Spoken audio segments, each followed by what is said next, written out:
انتہائی عجیب و غریب اور عبرتناک واقعہ جس کے بارے میں بہت کم لوگ جانتے ہیں۔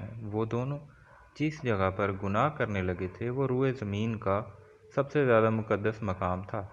جیسے ہی انہوں نے گناہ کیا اسی وقت ان کے جسم پتھر ہونے لگے، ان کی روحیں قبض کر لی گئیں اور گوشت پوست کے جسم پتھر کے بنتے چلے گئے۔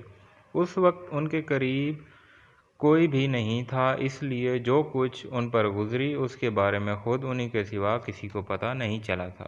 یہ تاریخ کا انتہائی عجیب و غریب اور خوفناک ترین واقعہ تھا۔ دو زندہ انسان جن میں سے ایک مرد تھا اور دوسری عورت تھی، عذاب الہی کے تحت پتھر کے بن گئے تھے۔ کچھ دیر گزری تو ادھر سے کسی کا گزر ہوا، اس نے ان کو دیکھا اور پہچان لیا۔ یہ بھی معلوم ہو گیا کہ انہوں نے اس مقدس و متبرک ترین مقام پر کیسا گھناؤنا کام کیا تھا جس کی فوری طور پر پکڑ ہو گئی تھی۔ لوگوں کا مارے غصے اور دکھ کے انتہائی برا حال ہو گیا۔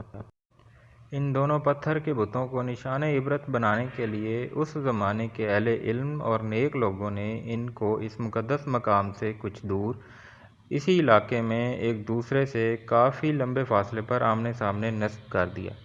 اس مقدس مقام پر عبادت کے لیے آنے والوں کے لیے لازم قرار دے دیا گیا کہ ان دونوں کے بتوں کو جوتے مارتے ہوئے گزرا جائے تاکہ دیکھنے والوں کے ذہنوں میں ان کا کیا ہوا گناہ تازہ رہے اور وہ اس واقعے سے عبرت حاصل کرتے رہیں۔ اب جو بھی اس مقدس مقام پر آتا وہ ان کو جوتے مارتے ہوئے گزرنے لگا۔ وقت گزرتا رہا، 100-150 سال تک یہی سلسلہ چلتا رہا۔ اس کے بعد کچھ وقت گزرا تو نئی آنے والی نسلوں نے آہستہ آہستہ ان بتوں کو جوتے سے مارنا چھوڑ دیا۔ شیطان نے ان کے ذہن میں یہ بات ڈالی کہ کیونکہ یہ عبادت کا حصہ نہیں لہذا ان بتوں کو جوتوں سے مارنا ضروری نہیں، بلکہ اس کی بجائے ان کو علامتی طور پر تھپڑ مار کر گزرا جائے جس سے ان سے نفرت کا اظہار بھی ہوتا رہے گا اور ان کے کیے ہوئے گناہ کا خیال بھی ان لوگوں کے ذہنوں میں موجود رہے گا۔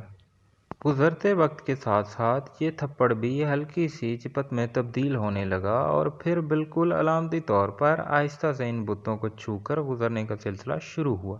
شیطان نے ایک بار پھر ورغلایا۔ اب لوگ ان بتوں کو اس نیت سے چھوتے کہ وہ ان سے نفرت کرتے ہوئے تھپڑ مار رہے ہیں، لیکن ساتھ ہی اپنی حاجات کے لیے دعا بھی مانگنے لگے تھے۔ شیطان نے ان کے ذہن میں بٹھا دیا کہ اگر تم ان بتوں کو نفرت سے چھوتے وقت دعا مانگو گے تو تمہاری دعائیں جلد قبول ہوں گی۔ یہاں شیطان کی شرارتیں دیکھ لیجیے کیسے آہستہ آہستہ ذہنوں کو تبدیل کرتا ہے۔ جب لوگوں کی حاجات پوری ہو جاتیں تو شیطان ان کو سمجھاتا کہ یہ حاجات اسی وجہ سے پوری ہوئیں کہ تم نے بت کو چھوڑ کر دعا کی تھی۔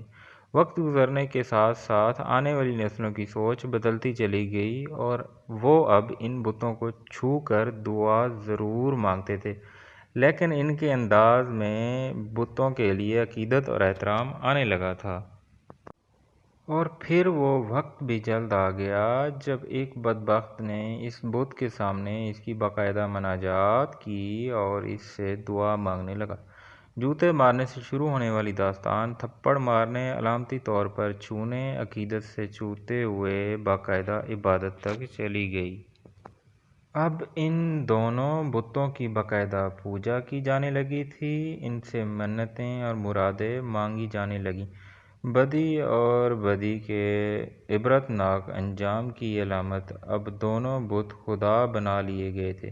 ایک وقت آیا کہ ان بتوں کو سجدہ کیے جانے لگے، ان کے سامنے قربانی کی جانے لگی اور ان کا شمار بڑے بتوں میں کیا جانے لگا۔ پھر یہ اندھیری رات اور زیادہ گہری ہوتی چلی گئی یہاں تک کہ ایک دن رشد و ہدایت کا ایک سورج طلوع ہوا۔